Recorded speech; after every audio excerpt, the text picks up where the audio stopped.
Hello everyone, कैसे हैं आप सभी। आशा करता हूँ अच्छे होंगे, स्वस्थ होंगे। हम पढ़ने जा रहे हैं मैथमेटिकल फिजिक्स सेमेस्टर 4 की पीवाईक्यू करेंगे 2019 का। और ये जो पीवाईक्यू है ये मैं डिस्क्रिप्शन पे लिंक दे दूंगा जिससे आप इसको डाउनलोड कर सकते हैं। और अभी हम इसको सॉल्व करेंगे, हर एक क्वेश्चन सॉल्व करेंगे इसका। क्वेश्चन नंबर 1 हमारा कह रहा है 1 प्लस आयोटा की पावर होल पावर 8 को हमें इवेल्यूएट करना है।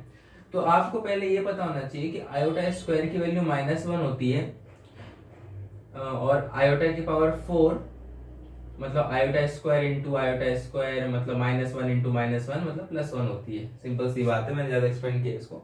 देखो अब इसको आपको सॉल्व करना है तो आप कोशिश करेंगे कि होल पावर 4 हो। पावर 4 से क्या फायदा है, आंसर +1 आ जाता है। इसे हम कोशिश करते हैं कि पावर 4 बन जाए।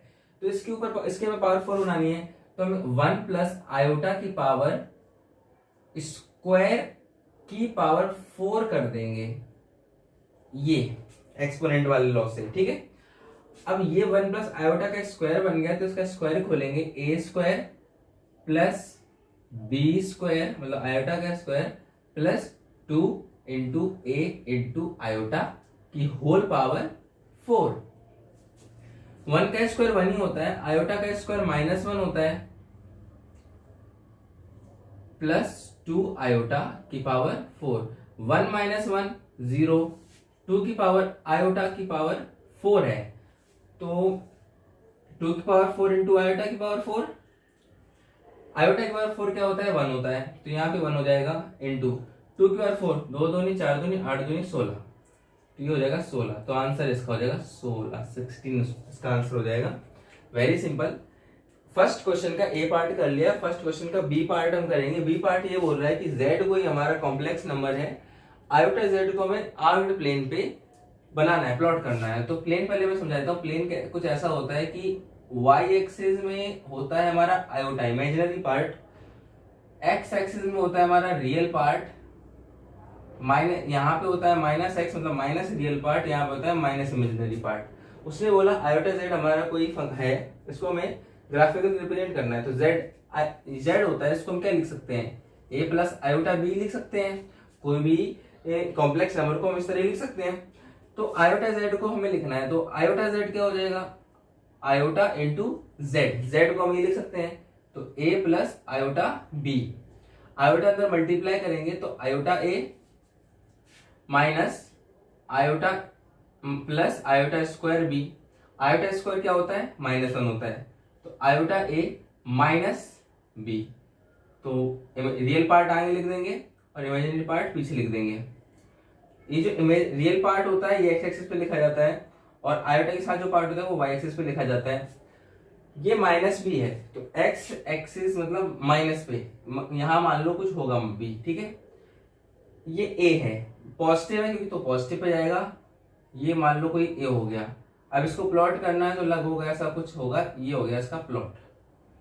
ठीक है, वेरी सिंपल क्वेश्चन।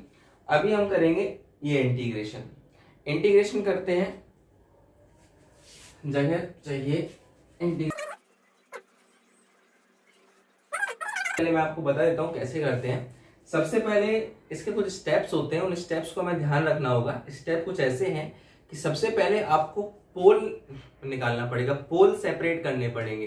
पोल क्या होता है, पोल वह पॉइंट होता है जहां पर वो फंक्शन नॉट डिफाइन हो जाए, जैसे कि 0/0 या 1/0 मतलब डिनोमिनेटर में अगर 0 हो गया, जिस जो वैल्यू पुट करने पर वो फंक्शन 0 हो जाए, नॉट डिफाइन हो जाए, तो वो पोल कहलाता है। जैसे कि 1/a है और मैं a = 0 कर दूं अगर, तो 1/0 हो गया तो वो नॉट डिफाइन हो गया।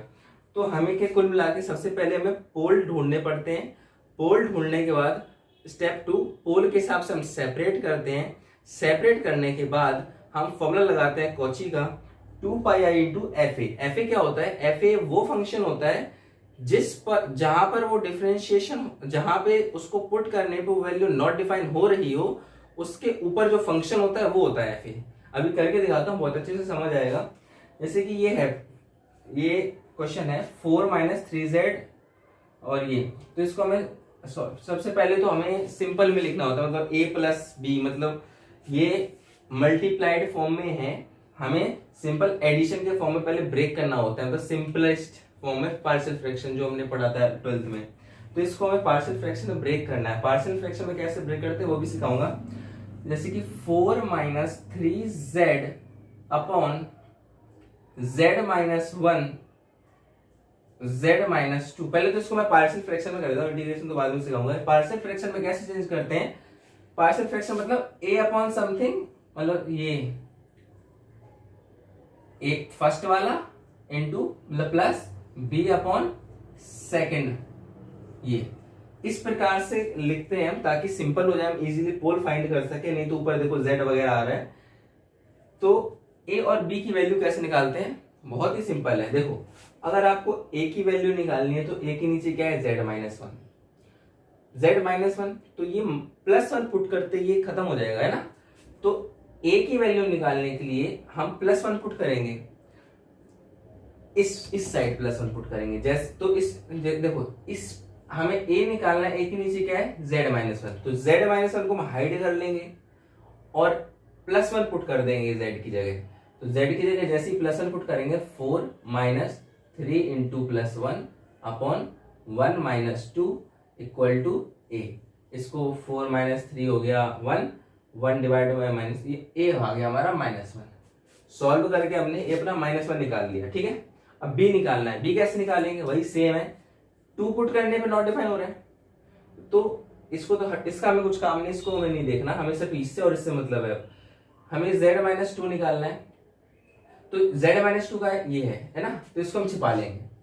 अब ये कहाँ नॉट डिफाइन हो रहा है, 2 रखने पर हो रहा है, तो 2 हम इसमें पुट कर देंगे, इसको छिपा कर फिर 2 पुट कर देंगे। तो जैसे हम इसमें 2 पुट करेंगे b के लिए, 4 माइनस 3 इंटू 2 अपॉन 2 माइनस 1, ये क्या हो गया, 3 2 6, 6 माइनस 4 माइनस 2 डिवाइड बाय 1, तो b हो गया हमारा -2। a और b की हमने वैल्यूज निकाल ली। अब a और b की वैल्यूज निकाल ली तो उसको मैं पुट कर दें, मतलब इसको इसके इक्विवेलेंट हम लिखेंगे ताकि सिंपलेस्ट तरीके से हम कर सके। a की वैल्यू -1 है, b की वैल्यू -2 है, ठीक है। हम यहाँ लिख रहे हैं इसी चीज को, इसमें ये वैल्यू पुट करके लिख रहे हैं, ठीक है। तो -1 upon z minus 1 -2 upon z minus 2 लिख दिया हमने ऐसे। और अब हमें करना है इसका इंटीग्रेशन, ठीक है, dz। अब हमने सिंपल लिख लिया इसको। अब इंटीग्रेशन करने के लिए इनको हम सेपरेट अलग अलग कर लेंगे। Integration of first minus common ले लेंगे हम, ठीक है, माइनस हम कॉमन ले लेंगे, क्यों हार्ड कॉम्प्लेक्स करना। ये बन गया प्लस, माइनस मैंने बाहर ले लिया, माइनस सब बाद में लगा लेंगे, ठीक है। 1 बाय z माइनस 1 बना dz प्लस इंटीग्रेशन 2 भी कॉमन ही है, मतलब कांस्टेंट है, इसको बाहर ही रख लेंगे। 1 बाय z माइनस 2 बचा dz, ठीक है। अब हमें इसका इंटीग्रेशन करना है। देखो ये कुछ इस तरीके से दिख रहा होगा आपको, ये कोई फंक्शन इनटू fz दिख रहा है ना, फंक्शन। ये फंक्शन अब मैंने क्या बताया था, ऐसे नॉर्मल हमने अब तक सिर्फ लिखा है, कुछ नहीं किया। अब हमें इसका इंटीग्रेशन करना है। तो स्टेप 1 क्या था, पोल फाइंड आउट करना।